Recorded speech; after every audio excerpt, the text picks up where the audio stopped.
어쩌면 당신은 지금 결코 빠져나갈 수 없는 거대한 함정에 걸려들었을지도 모릅니다. 그리고 대부분은 그 사실조차 인지하지 못한 채 살아가고 있죠. 최근 2026년 기준 중위소득이 발표되었습니다. 쌓인 가구 기준 월 649만 원, 이 숫자는 대한민국 모든 가구를 소득순으로 나열했을 때 정확히 한가운데에 위치한 가구의 소득을 의미합니다. 그런데 이 숫자가 왜 중요할까요? 바로 이 금액이 각종 복지 지원의 기준점이자 우리가 막연하게 생각하는 보통의 삶을 규정하는 잣대가 되기 때문입니다. 문제는 이 보통이라는 기준이 더 이상 평범한 노력으로 달성 가능한 목표가 아니라는 점입니다. 우리가 발딛고 선 이 시스템 자체가 이미 깊이 병들어 있기 때문입니다. 오늘 아무도 말해주지 않았던 우리 재정 시스템의 냉혹한 진실과 그곳에서 탈출할 수 있는 실질적인 방법을 알려드리겠습니다. 서울 아파트 평균 매매 가격은 2026년에 들어서도 꾸준히 상승 곡선을 그리고 있습니다. 전문가들은 약 4~2%의 추가 상승을 예측합니다. 하지만 더 심각한 문제는 따로 있습니다. 바로 전세 가격이 매매 가격보다 훨씬 가파르게 오르고 있다는 사실입니다. 서울 기준 무려 4~7% 상승이 전망됩니다. 이것이 무엇을 의미할까요? 집을 사도 고통스럽고 사지 않아도 고통스럽다는 뜻입니다. 어떤 길을 선택하든 결국 벼랑 끝으로 내몰리는 결과는 같습니다. 실제로 2025년 최저임금은 시간당만 30원으로 결정되었습니다. 월급으로 환산하면 세전 약 209만 원입니다. 그런데 이 돈으로 서울에서 원룸 하나를 구하려면 보증금 1,000만 원에 월세 60만 원이 보통입니다. 소득의 30%를 주거비로 사용하는 것이 적정선이라는 공식 기억하시나요? 209만 원의 30%는 약 62만 원. 얼추 맞아떨어지는 것처럼 보입니다. 과연 그럴까요? 아닙니다. 전혀 맞지 않습니다. 우리는 가장 중요한 보증금 대출 이자를 빠뜨렸습니다. 보증금 1,000만 원을 대출받으면 금리를 아무리 낮게 잡아도 매달 3만 원 이상의 이자가 발생합니다. 결국 주거비로만 매달 65만 원 이상이 사라지는 셈입니다. 이제 손에 남은 돈은 144만 원, 여기서 식비, 교통비, 통신비를 제외하고 나면 저축은커녕 예상치 못한 지출이라도 하나 생기면 곧바로 적자 인생으로 추락하게 됩니다. 최근 한국의 중고차 시장은 아주 흥미로운 현상을 보이고 있습니다. 특히 BMW 5 시리즈, 벤츠 E클래스 같은 소위 독일 3사의 인기 차종들이 매물로 쏟아져 나오고 있습니다. 2025년 말 기준 이 차량들의 중고 시세는 연초 대비 무려 15%나 폭락했습니다. 갑자기 이런 일이 벌어지는 걸까요? 답은 간단합니다. 더 이상 버티지 못하는 사람들이 늘고 있기 때문입니다. 신용카드 연체액이 이를 증명합니다. 2025년 8월 기준 연체 총액은 1조 4,830억 원에 달합니다. 이 숫자가 얼마나 심각한 수준이냐면 불과 4년 전인 2021년에는 7,186원이었습니다.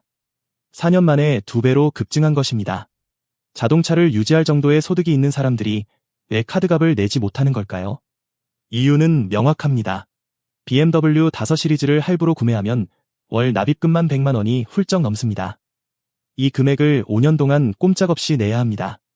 여기에 월 평균 보험료 15만 원, 주유비 25만 원, 각종 세금과 유지비를 더하면 한 달의 차량으로만 150만 원이 지출됩니다. 그렇다면 이들의 월급은 과연 얼마일까요? 통계청 자료에 따르면 2025년 근로자 평균 임금은 월 약 380만 원 수준입니다. 자, 계산해 봅시다.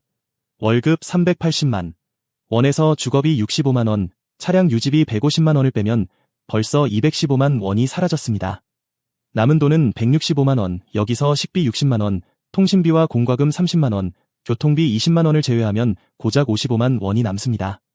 이것이 한 달을 버텨야 할 용돈의 전부입니다. 저축은요? 당연히 없습니다. 더 큰 문제는 이 모든 계산이 아무런 변수도 발생하지 않았을 때를 가정한 최상의 시나리오라는 점입니다. 차가 고장 나거나 몸이 아프거나 경조사가 생긴다면 어떻게 될까요? 한국 사람들은 빚이 많습니다. 하지만 정작 본인은 빚이 없다고 착각하는 경우가 많습니다. 이것이 가장 무서운 현실입니다. 신용카드 할부는 빚이 아니잖아요. 라고 생각하는 사람들이 의외로 많지만 그것은 명백한 빚입니다. 카드 연체율은 2025년 8월 기준 3.3%로 역대 최고 수준을 기록했습니다. 우리 카드의 경우 연체율이 6%까지 치솟았는데 이는 100명 중 거의 3명이 돈을 제때 갚지 못하고 있다는 의미입니다. 그리고 이 숫자 뒤에는 더 섬뜩한 진실이 숨어 있습니다.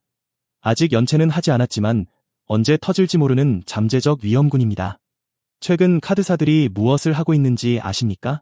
갑자기 사용자들의 카드 한도를 줄이고 있습니다. 특히 저신용자를 중심으로 말이죠. 왜일까요? 앞으로 더 많은 사람이 빚을 갚지 못할 것이라고 예측하기 때문입니다. 리볼빙이라는 서비스를 아시나요?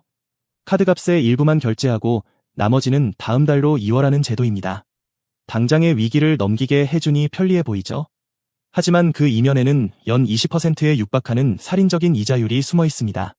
100만 원을 1년간 리볼빙으로 미루면 원금은 그대로인데 이자만 20만 원이 붙어 120만 원을 갚아야 한다는 뜻입니다.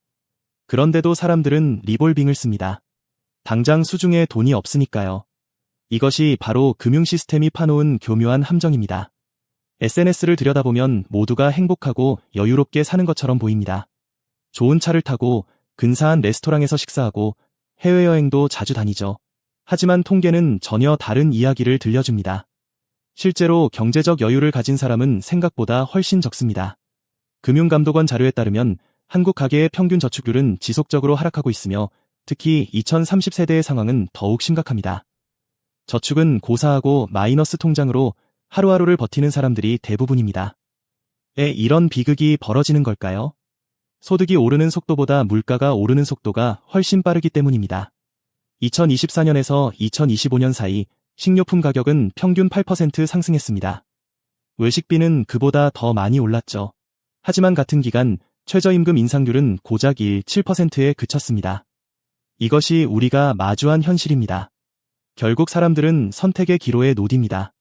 당장의 체면과 만족을 유지할 것인가? 미래를 위해 현재의 고통을 감내할 것인가? 그리고 대다수는 전자를 택합니다. 주변 사람들이 모두 그렇게 살고 있는 것처럼 보이니까요. 커피값만 아껴도 집 살 수 있다는 말 들어보셨죠? 이제는 완전히 틀린 말이 되었습니다. 하루 커피값 5,000원을 아끼면 한 달에 15만 원, 1년에 180만 원이 모입니다. 서울의 중위 아파트 가격을 약 12억 원이라고 가정하면 커피를 마시지 않고 667년을 모아야 합니다. 물론 극단적인 예시지만 핵심은 이것입니다. 개인의 푼돈 절약으로는 이 거대한 문제를 해결할 수 없습니다. 문제의 본질은 개인이 감당할 수 없을 정도로 왜곡된 구조에 있습니다. 소득 대비 자산 가격이 비정상적으로 폭등해버린 것이죠. 1990년대만 해도 집값은 연봉의 5배에서 7배 수준이었습니다. 지금은 어떻습니까? 전국 평균으로도 연봉의 15배가 넘고 서울 일부 지역은 20배를 훌쩍 넘어갑니다. 이것은 정상이 아닙니다.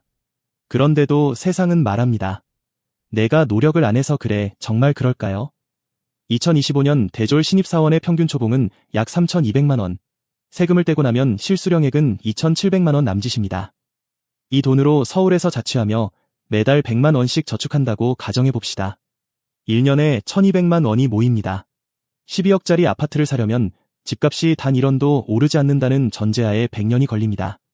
이것이 과연 개인의 노력 문제일까요? 아니면 시스템의 문제일까요?